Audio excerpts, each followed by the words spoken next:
So on the left-hand side here, we have the psoas. This is a big, huge muscle. It's a major low back stabilizer muscle, and it attaches to the inside top of your thigh bone and goes deep in the back of the bowl of the pelvis and attaches to the lumbar spine. And it's when David was talking about watching people in stress and go into that fetal position all the time, that's the main muscle that contracts when we go into that position. And it doesn't have to be a major stressful event for that muscle to contract. Even if somebody just surprises you quickly from behind, that muscle contracts. And all our seated postures don't help, right? Because we are contracting these muscles all day long from too much sitting. We're upright bodies. We were designed to be more upright, so this muscle is placed under more stress than it should be.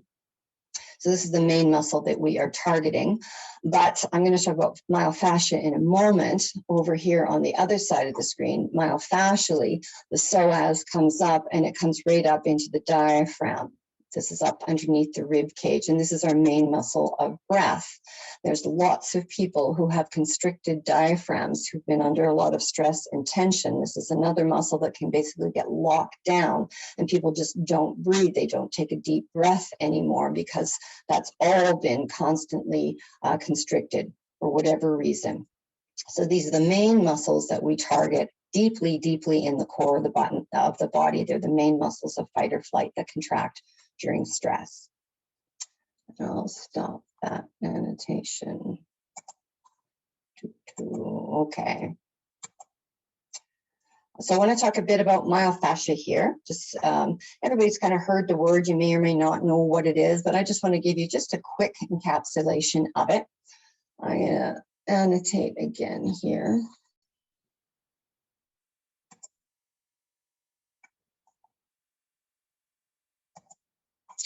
So we're going to say that this muscle in the top left here, we'll call it your bicep muscle, your arm muscle, okay? So all the red stuff that you're looking at, that's muscles. These are all pockets of muscles. But all the white stuff that you see that's going in between all these compartments, that's the myofascia. And there's 7 layers of it. So there's a layer that goes all the way around the muscle, and then there's another layer. And then as we get deeper and deeper, I can pull out a cylinder, and that's a fascial layer. I can pull out another cylinder, and that's another fascial layer. And we keep going and going until we go down into the very, very microscopic level of the cells of the myofascia. So the way to think about myofascia, it's the connective tissue that holds everything together. It provides protection to us, and it's really the reason I have this picture down here of the jam is that without myofascia, there'd be nothing holding our muscles together. We would just fall to the floor in an embarrassing goo because there would be nothing holding us together. Our muscles, we're talking specifically. Myo is muscle, fascia is connective tissue, myofascia is the muscle's connective tissue. And what we've come to realize over the last, I guess 20 years is it's the white stuff that's super important. It's not so much the red stuff that we look at anymore. We look at the connectivity of myofascia. So on the right side of the screen here, this is healthy myofascia. Healthy myofascia is wet and viscous and it's slidey and it rolls and it morphs with movement and it's very dynamic when it's healthy. And down here at the bottom, this is stuck myofascia. This is what it looks like when it gets completely adhesed and it becomes painful.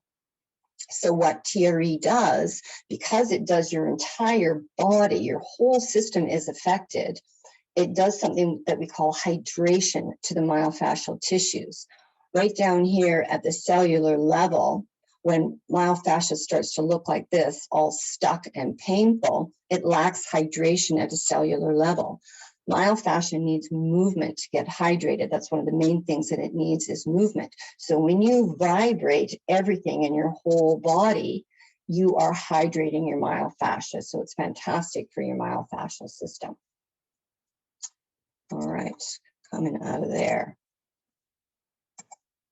So Again, just a little bit more about myofascia, because everything is connected to everything through myofascia. Tons of research. My teacher, his name is Thomas Myers, and this is one of his slides here. And they have done all sorts of cadaver and embryonic research, and they've figured out exactly how the body is connected. And this really is our tension and trauma line. This is called the deep front line. And I shouldn't have got rid of my annotation. I'll get that back again. So I'm not going to go into great detail, but it's just a good thing for you to see how everything is connected to everything else in a soft tissue way. So the bottom of your feet are connected into your calf. Your calf is connected into the back of the knee and up into the inner thighs. Then we come up into the pelvic floor and the hip area. And I'm going to switch over to this one here. And then we come up into the same muscles that I was just talking about. This is the psoas.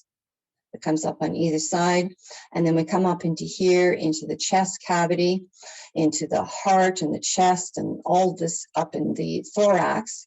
And then we come up into the front of the neck. And then I'll switch over here. We come up into the side of the neck, and then we come all the way up into the side of the jaw and right up into the side of the skull as well. So basically the bottom of your foot is connected all the way up to the side of your head. And we are hydrating all of this when we do TRE. And then on top of this, this is just your deepest structures. We have many other muscles that are layered on top. So we're affecting them all, because once TRE is practiced and it becomes more of a regulated practice where it's full body integration, you're affecting everything in your entire body. That's why people feel so good. And that's also why we can help increase flexibility with TRE.